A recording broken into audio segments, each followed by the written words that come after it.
اه شغال.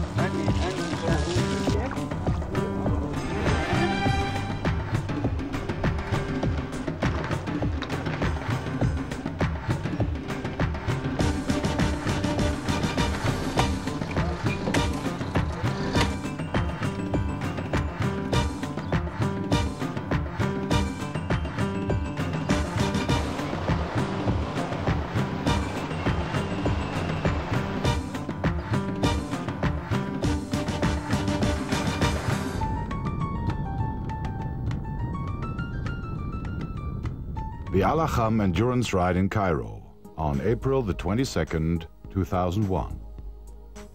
United Arab Emirates riders His Highness Sheikh Mohammed, His Excellency Sheikh Hazza, His Excellency Sheikh Rashid, and Abdullah Bilab took the first 4 places.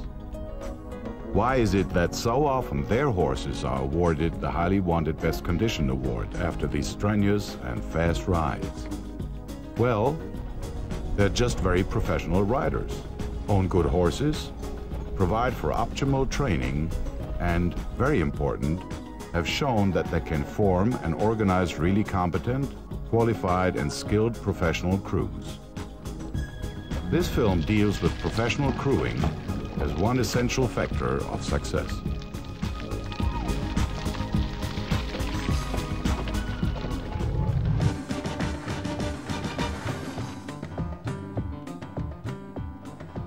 Prior to the Al Akham endurance ride in Cairo, the crew of the international renowned and successful endurance rider Abdullah Bilab from the United Arab Emirates is presenting his horse Sand Effendi Nitschem from the stables of His Highness Sheikh Mohammed bin Rashid Al Maktoum for the pre-race check. In this thorough check, established and prominent veterinarians determine whether a horse is fit enough to go into the upcoming race. This check follows exactly defined evaluation standards concerning the condition of participating horses and is repeated in all vet checks during the competition. Here, Dr. Halvard Somerset, chairman of the FEI Endurance Committee, is performing an exemplary check. He starts with taking the pulse. So I have 11 beats in 15 seconds. That means 44. 44, yes. Then I check the dehydration. Goes back in 1 second, so this is the 1.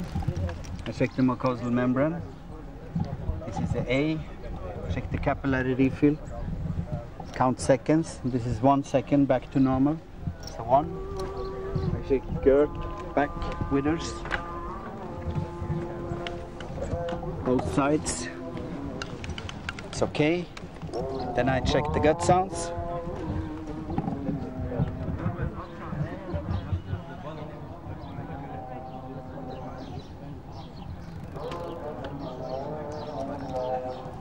May listen to different parts, and when I hear good gut sounds, it's okay. Then we look at the legs, tendons, shoeing, if it's filling or galls. The muscle tone we see down here, and check again the feet. And the last one, this side. And the shoeing, and the horse is finished. Quick and easy test of the first inspection. Even in this early stage of a competition, a crew can prove that it is skilled and experienced. Dr. Somerset is stating his ideas about presenting a horse professionally. Well, they should go through the horse before they go to the vet gate. Lift up the feet, look if there is a stone in the shoe, and so on, and trot him up before they go to the vet if there is something wrong. If you may have a stiff shoulder or a stiff hind, it could be loosened up by massage or something good for the horse, and then they could bring it into the vet gate. And to get the pulse down, they have to cool, and you cool it with the big veins here. You put cold water on, you swipe up the water, and the heat vaporizes up to the skin, and the horse cools down. So you put on water, take away, water gets very quick warm, and you take it away and you put on ice cold water again. These big veins, head, neck, important to cool down. Top rider Abdullah Bilab has a rather simple wish with regard to the desert race around the pyramids. Much more water and ice, more cooler water, to be the heart rate coming very quick down. So that's very important things, the crewing. the crew is preparing for the action on the impending race day. Jaume Punti, boss of the Abdullah Billup crew, the veterinarian Ignacio, Olga and Sonia are gathering all necessary equipment. The horses are ready in the stables with the saddles and everything tomorrow when they coming. But we bring two saddles different for the horse if he pain in one place or another place. We bring some bits difference if the horse can go with a bit more easy. We have some helmet if the people lose the helmet or this. The shoes for tomorrow are ready with the same model that they have now. If they need, if they lose the shoes, this is going with the car. But if they lose the shoes or something happen with the shoes, we can change everything. This is a kit for shoeing. This is a pads, different pads. This is a normal pad, and this is one pad if the horse feel pain with one place or another. Is different pad. We have 3 or 4 different pads. Yes, this is water. And like on all the wall, but this is really important here because the temperature arrives at 40 degrees, and we make ice tomorrow, and tomorrow this water will be cool. Okay. And for cool the horse is really good, and it's really necessary here. This yes. They need that. This is electrolytes. They don't have the mark, but these electrolytes, and this is vitamin E, more selenium. This is something for help the horse calcium, electrolytes, more something for muscles, Vaseline, like all a little bit of stuff like a botiquin, but this more for help the horse when they need help, like electrolytes or like amino acids or something like that.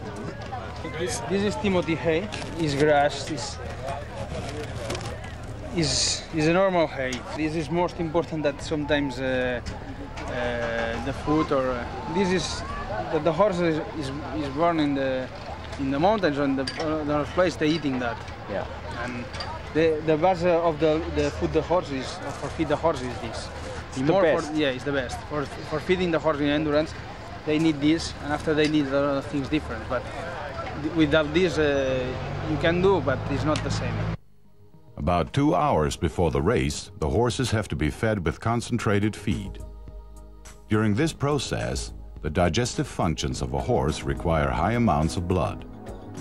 On the other hand, horses are animals genetically prone to flee for their lives when in danger, and the subsequent activation of the muscular apparatus massively withdraws blood from the digestive apparatus. This effect may lead to colics during competitions if the time between extensive feeding and going into the race amounts to less than 2 hours. So, whenever the start is scheduled for 6 a.m., the crew has to start working in the stables at 4 o'clock at the latest.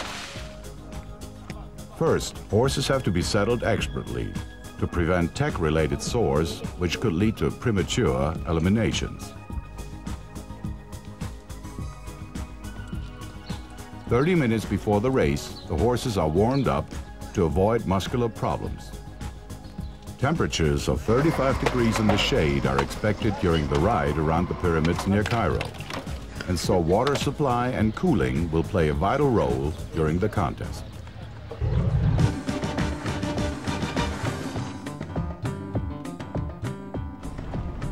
A good crew will reach the crewing point in time. That means before the rider.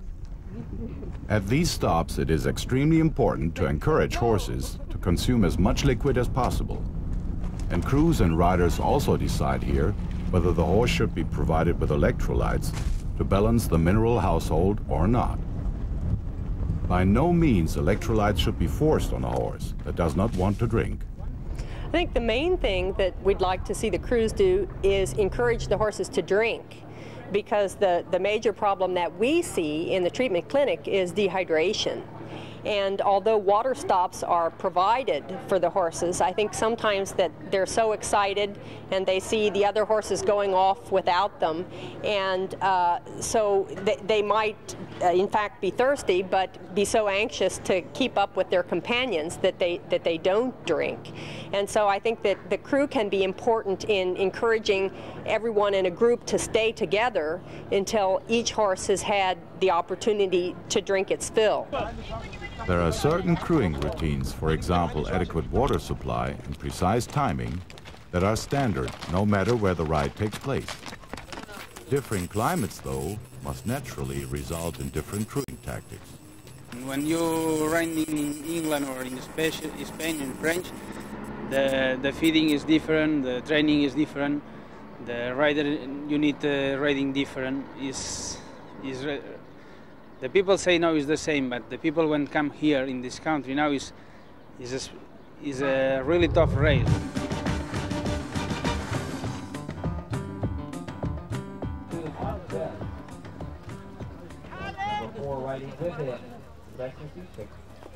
A horse in the vet gate, a crucial time for crew action.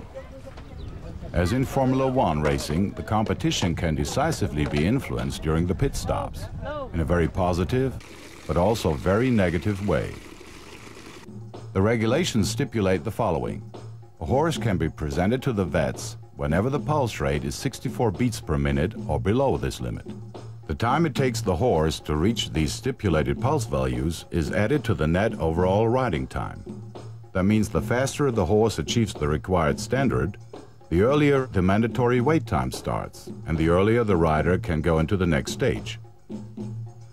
Thus, an experienced rider with a well-trained horse and a professional crew can actually pass competitors in the vet gate. As soon as the rider arrives, an experienced crew immediately starts working on the horse with clockwork precision. Because composed and professional crew work influences the horse positively, calms it down, and enhances the regeneration process significantly. One crew member holds the horse by the head and is talking soothingly while the horse is being stimulated to drink water. Another crew member is loosening the girth and relieving the horse of the saddle. Meanwhile, others are pouring water on the horse and are taking the pulse. While constantly working on the horse, the grooms are moving it towards the vet-in gate.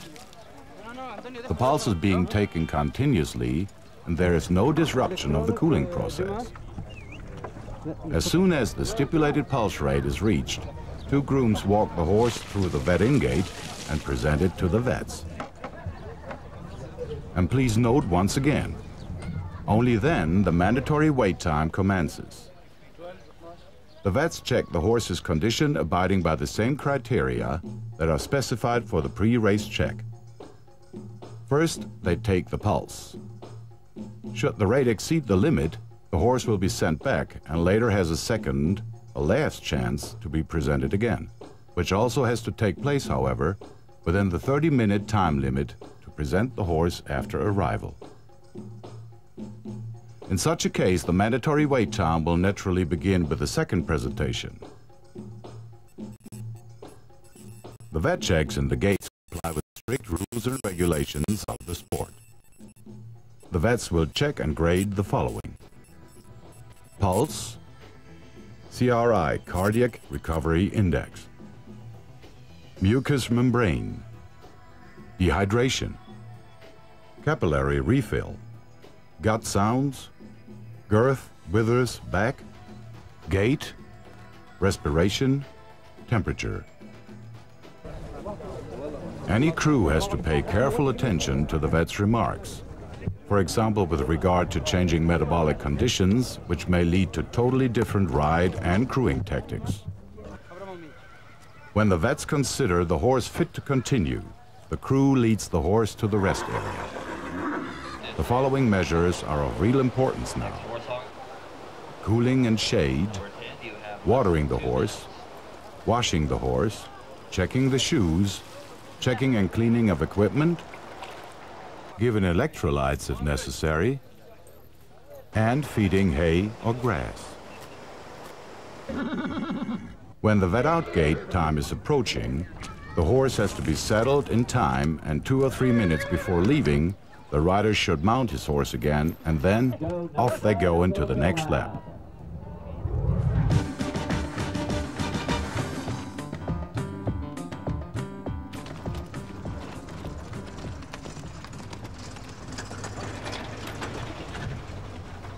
The further on in the race, the more important the cooling of the horse on the course becomes. As often as possible, the crew hands out water bottles, and, of course, at the water stops, the efforts of cooling down the horse are increased. One glance at the pulse meter enables crew and rider to make tactical decisions for the rest of the race.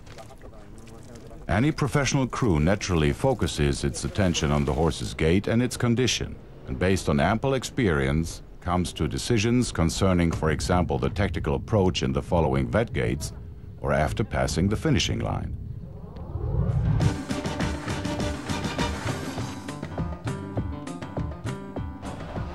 In the finish, the measures to be taken are basically similar to the ones in vet gates, with one distinction though. Total riding time and thus the ranking are already determined by the moment rider and horse have crossed the finishing line. Even the fastest rider, however, may still be eliminated in the post-race checks, because again within 30 minutes after crossing the line, the horse has to be presented to the vets with a pulse rate of 64 beats per minute or lower. With a thermometer, the crew is controlling the body temperature, thus determining the amount of cooling required. Especially experienced crew members use a stethoscope to evaluate pulse frequency and heartbeat quality. An experienced crew will always try to present its horse as fast as possible, as muscular problems may often arise at a later stage after strenuous rides and may mean elimination.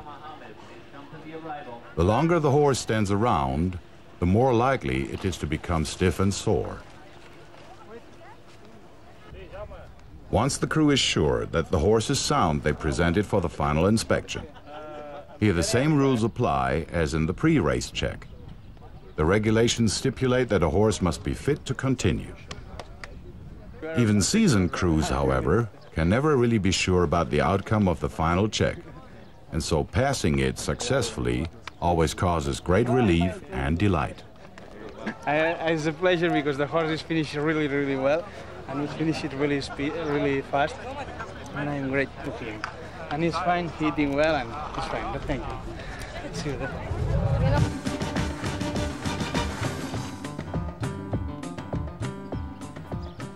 The Best Condition Award ranks high in endurance riding, and sometimes means even more to a rider than winning the race, because then he can really be proud that his horse is confirmed to be the one with the best physical condition among the top 10 finishers.